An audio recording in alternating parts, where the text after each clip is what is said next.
January 13th, 1940, just after dawn. Canberra, Australia. The air is cold enough to sting the lungs. A pale winter light creeps slowly across the open paddock surrounding the capital, revealing a landscape still half asleep. Low cloud drifts without urgency, thickening and thinning in uneven layers. The ground is damp. Sound carries poorly. At the Canberra Aerodrome, there is no ceremony, no crowd, no sense of history waiting to unfold. The field is quiet, almost deliberately so. A few hangars sit back from the runway, their outlines softened by mist. Grass bends under the weight of moisture. The world feels reduced, narrowed to a few hundred meters in every direction. Somewhere beyond the fog, an aircraft is inbound. It has already been airborne for several hours, long enough for routine to take over, long enough for the crew to settle into the familiar rhythm of instruments, engine vibrations, and time procedures. This is not an unusual flight. It is not treated as one. Aircraft arrive here regularly, descending out a cloud, aligning with the runway, touching down, rolling to a stop. What makes this flight different is not how it began, but what it carries and what it expects from the sky. Inside the cockpit, there is no view worth trusting. Forward visibility is inconsistent, dissolving and reforming with each second of movement. The horizon is absent. The ground, when it appears, does so in fragments, fields, fence lines, patches of darker earth, then disappears again. In 1940, flying in weather like this is not exceptional. It is accepted. Crews are trained to work around it. Procedures exist, but they are basic by modern standards. There are no precision approaches here, no glide slope indicators, no automated warnings. Height is judged through a combination of barometric readings, time, and experience. The aircraft descends gradually, engine steady, controls firm but unremarkable. Everything appears normal. There is no emergency declared, no mechanical distress code. The radios carry routine traffic, nothing more. Below, the terrain surrounding Canberra rises unevenly. Low hills sit quietly beneath the cloud layer, their slopes obscured by fog. From the A, they are indistinguishable from level ground until they are dangerously close. The approach continues. In the cabin behind the cockpit, passengers remain unaware of any difficulty. There is no sudden movement, no sharp change in attitude. The flight feels stable, predictable. It is doing exactly what it has done countless times before. But this stability is deceptive. The margin between safe flight and irreversible error is already thin. The descent profile depends on assumptions about position, about altitude, about what lies unseen ahead. The aircraft is committed now, descending into a space where visual confirmation is unreliable and procedural guidance is limited. At this moment, nothing dramatic is happening, and that is precisely the danger. As the aircraft presses on through the cloud, the fog thickens slightly. Ground references vanish again. The engines maintain power. The altimeter needle moves steadily downward. There is no sudden failure to mark the beginning of the end. No sound to warn those below. No visible sign from the ground. Only an aircraft, flying under control, descending toward a destination it cannot clearly see, guided by judgment, habit, and incomplete information. In a matter of minutes, this quiet morning will become one of the darkest days in Australian aviation history. But for now, the airfield remains silent. The fog holds its ground, and the aircraft continues its approach. Australia entered 1940 as a nation under quiet strain. The war in Europe was no longer distant newsprint. It was a defining reality, reshaping priorities, institutions, and expectations. Though far from the front lines, Australia was deeply committed to the conflict. Men, material, and political authority were already being drawn into a global struggle whose scale was only beginning to be understood. Canberra, still a young capital, functioned less as a symbolic center than as a working administrative node. Power moved through offices, cables, and briefings rather than public spectacle. Travel between cities, especially for senior officials, was increasingly conducted by air. Speed mattered, coordination mattered, and aviation, despite its risks, offered both. By 1940, flight was no longer experimental, but it was far from mature.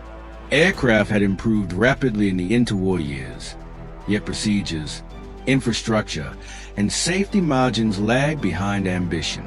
Air travel was accepted as inherently dangerous. Fatal accidents, while not common, were not shocking. They were reported, investigated, and absorbed with a degree of resignation that will be unthinkable decades later. This particular flight carried that acceptance with it. On board were senior members of the Australian government and military establishment, men whose decisions shaped the nation's wartime direction. Their presence elevated the importance of the journey, but not necessarily its operational caution. At the time, transporting high-ranking officials by air was becoming routine. The assumption was simple. If aircraft were safe enough for crews, they were safe enough for leaders. The aircraft assigned to the flight belonged to the Royal Australian Air Force. It was operated by military personnel, flown under military authority, and governed by military procedures. Yet it was not a combat mission. It was a transport flight, one that blurred the boundary between civilian expectation and military discipline. This dual role mattered. Military aviation in 1940 emphasized reliability, decisiveness, and mission completion. Caution existed, but it was often secondary to duty. Weather limitations were interpreted through experience rather than rigid minima. Diversions were possible, but they carried political and logistical consequences. Delays were undesirable, especially when schedules involved ministers and senior officers. The destination, Canberra, added its own complications. The aerodrome was functional but basic. Navigation aids were minimal. There were no precision landing systems, no standardized instrument approach procedures as understood today. Pilots relied on dead reckoning, radio bearings, and visual cues, tools that worked well in clear conditions and became progressively less reliable as weather deteriorated. Yet Canberra's weather was known to be variable. Fog and low cloud were not rare, particularly in winter mornings. This was accepted as an operational inconvenience rather than a disqualifying hazard. The culture of the time placed immense trust in pilot judgment. Aviation accidents were often framed as tragic but unavoidable consequences of progress. Investigations sought causes, but rarely challenged the broader assumptions underpinning flight operations. The idea that systemic risk could be reduced through strict procedural design was still emerging. This flight took place within that mindset. No extraordinary precautions were ordered. No alternative arrangements were demanded. The aircraft departed as scheduled, crewed by capable airmen, flying a proven design, following a route flown many times before. From a distance, it appeared responsible, professional, routine. But routine can be misleading. What mattered was not the absence of obvious danger, but the accumulation of small, accepted risks, each manageable alone, but increasingly unforgiving when combined. Limited weather forecasting, incomplete ground aids, pressure to arrive, confidence born of experience. None of these were fatal in isolation. Together, they formed the environment in which a single misjudgment would have no margin for correction. By the time the aircraft turned toward Canberra and began its descent, the context was already set, not by negligence or recklessness, but by a system that assumed control where certainty did not exist. The accident, when it came, would not expose a hidden flaw in machinery. It would expose the limits of an era, and the cost of trusting them too far. To understand how the flight ended, it is necessary to separate the accident into its component parts, not to assign blame, but to examine limits of design, of training, of information. Each element functioned largely as intended. The failure lay in how those elements converged. The aircraft was a Lockheed Hudson, a twin-engine light bomber adapted for reconnaissance and transport duties. Derived from a civilian airliner, the Hudson represented a transition design, faster and more capable than earlier aircraft, but still demanding careful handling, particularly at low altitude. Powered by 2 radial engines, it offered solid performance for its class. It was stable in cruise and responsive in descent, but it was not forgiving. At approach speeds, margins were narrow. The aircraft required precise power management and a clear understanding of its energy state. The cockpit reflected the era. Instruments were reliable but limited. There was no ground proximity warning, no automated altitude alert. The altimeter, driven by barometric pressure, required constant cross-checking. Small errors, incorrect pressure settings, momentary misreads, could translate into significant altitude discrepancies. In poor visibility, the Hudson relied on its crew's ability to fly by reference to instruments alone, then transition smoothly to visual flight at the correct moment.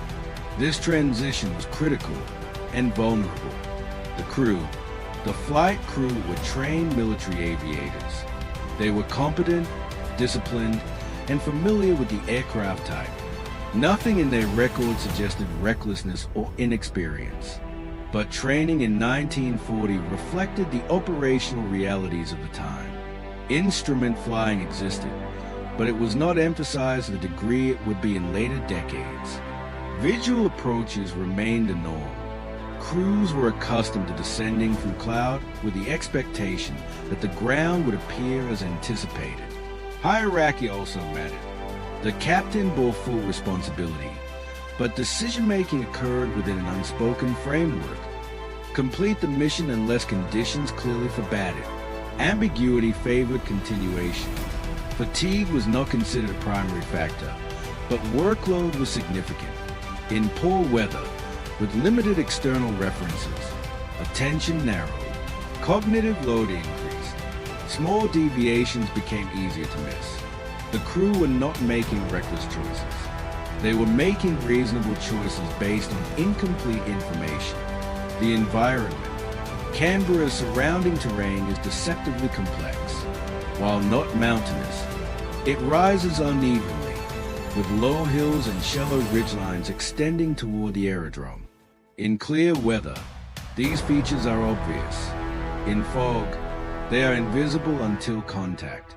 On the morning of the accident, visibility was inconsistent. Cloud bases were low and irregular. Fog reduced contrast, erasing depth perception. The ground, when glimpsed, offered little reliable reference. This environment creates visual illusions. Flat light removes shadow. Slopes appear level. Distance becomes difficult to judge. A pilot descending through such conditions can believe the aircraft is higher than it is, especially when expecting to break clear at a certain point. Weather forecasting in 1940 was limited. Reports were often general, localized, and delayed. Conditions could change faster than crews were informed.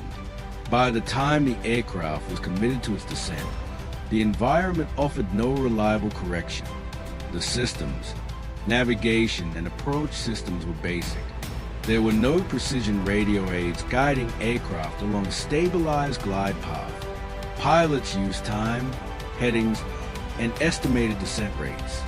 Radio communication existed, but its accuracy was limited. Controllers could offer information, not guidance.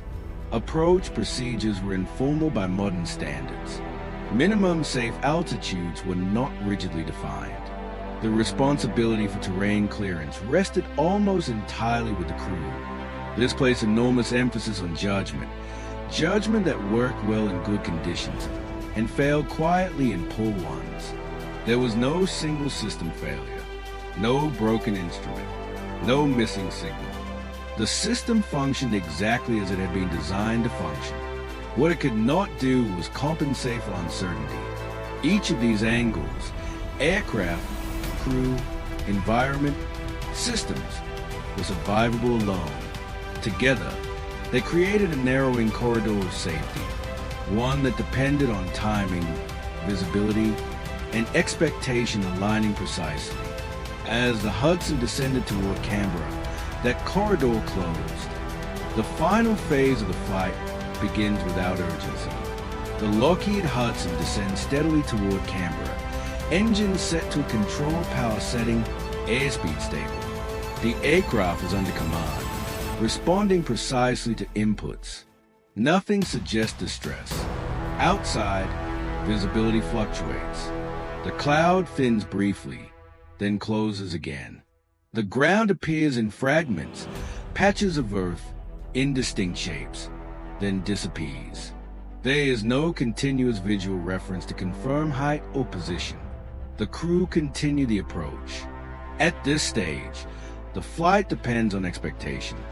Based on time, heading, and descent rate, the aircraft should be approaching the airfield environment. The assumption is that visual contact will be established at any moment. This expectation shapes every decision that follows. The altimeter indicates a descent consistent with the planned profile. But barometric altitude is not absolute. It is an estimate, dependent on pressure settings and assumptions about terrain elevation.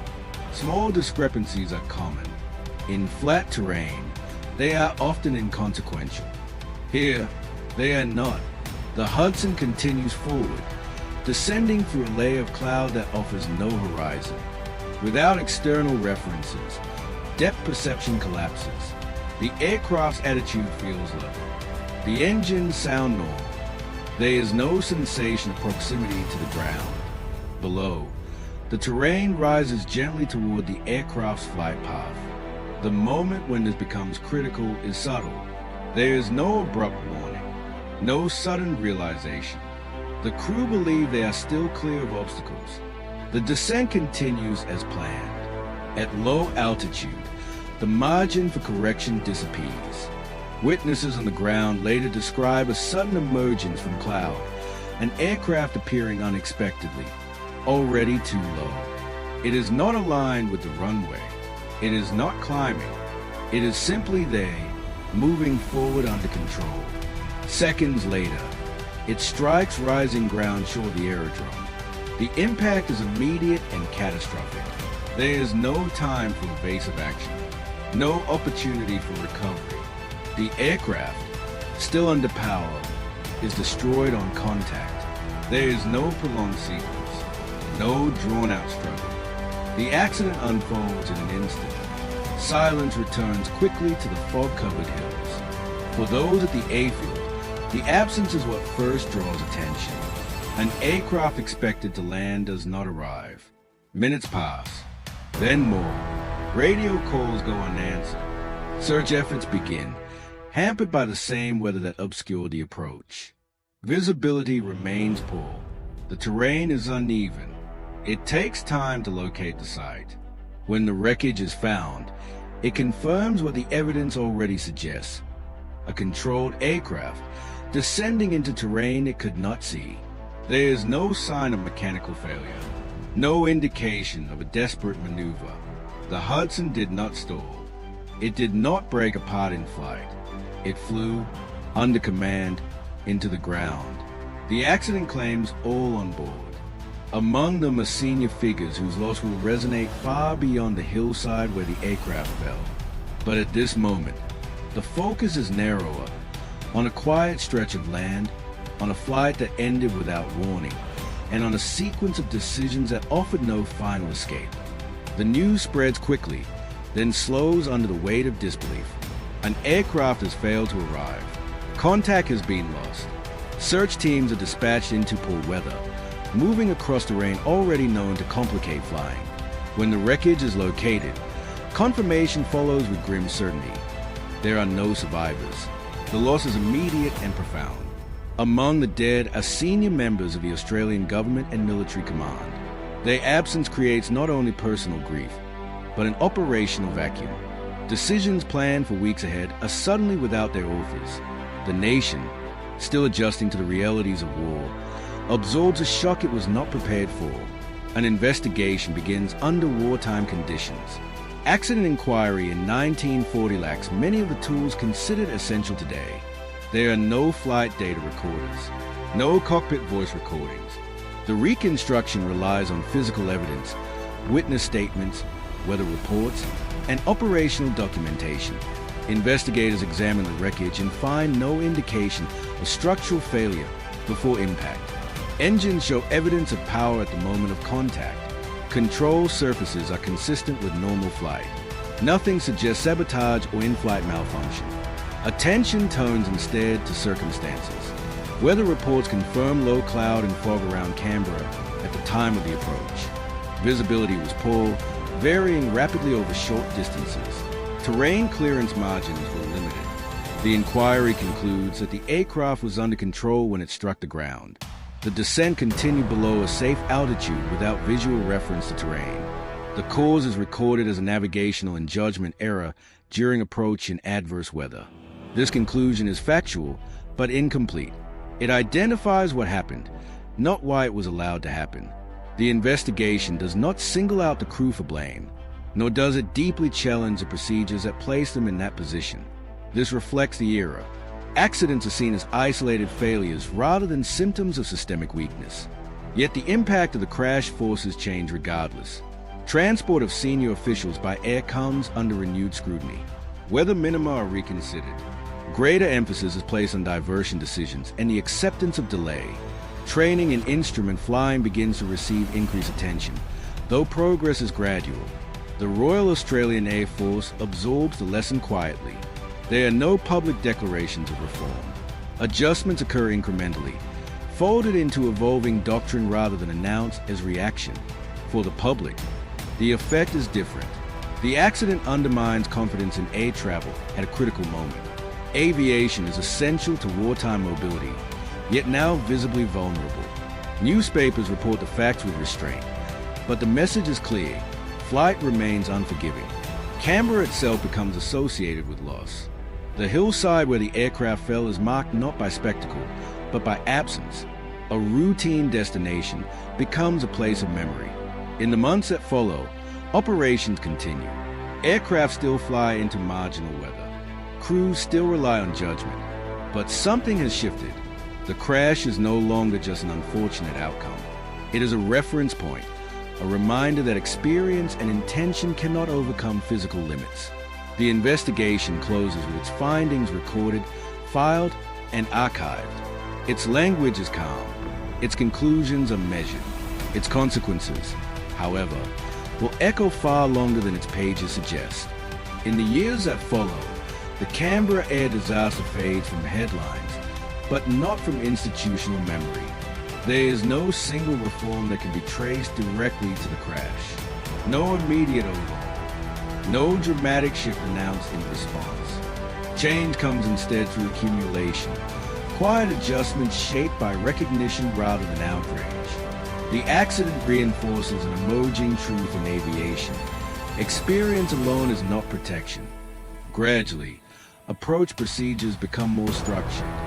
Minimum descent altitudes are more clearly defined. Greater emphasis is placed on maintaining safe height until visual confirmation is certain. These concepts are not new, but they gain weight through repetition and through loss. Instrument flying receives increased attention. Training evolves, slowly but deliberately, toward greater reliance on instruments in marginal conditions. Crews are encouraged to distrust visual impressions when weather degrades, and to accept diversion as a professional decision rather than a failure. Navigation aids improve over time. Radio systems become more reliable. Ground-based guidance expands. None of this happens overnight, and none of it is credited to a single event. But each advancement addresses a vulnerability exposed by accidents like this one. The cultural lesson is more difficult. The Canberra crash demonstrates how easily routine can erode caution, how pressure, subtle and unspoken, can narrow judgment, how systems that function adequately in good conditions offer no margin when certainty disappears. Most importantly, it shows that controlled aircraft can still be lost if it is guided by assumptions instead of confirmation. Modern aviation will eventually codify this understanding. Controlled flight into terrain becomes a recognized category. Procedures are designed specifically to prevent it. Technology is developed to warn crews when altitude and terrain conflict. But in 1940, those concepts exist only in fragments. The men on board the Hudson do not live to see those changes. Their loss becomes part of a long, uneven path towards safer flight. One shaped not by heroism, but by hard limits acknowledged too late. Today, the hillside near Canberra is quiet. Aircraft pass overhead at altitudes once unimaginable. They follow precise paths, guided by systems built on lessons learned through decades of accidents, investigations, and restraint. The Canberra Air Disaster is not remembered for spectacle. It is remembered for what it revealed. That aviation does not forgive uncertainty, and that safety is not a condition, but a discipline. The flight ends where it began, in silence, not with shock, but with understanding.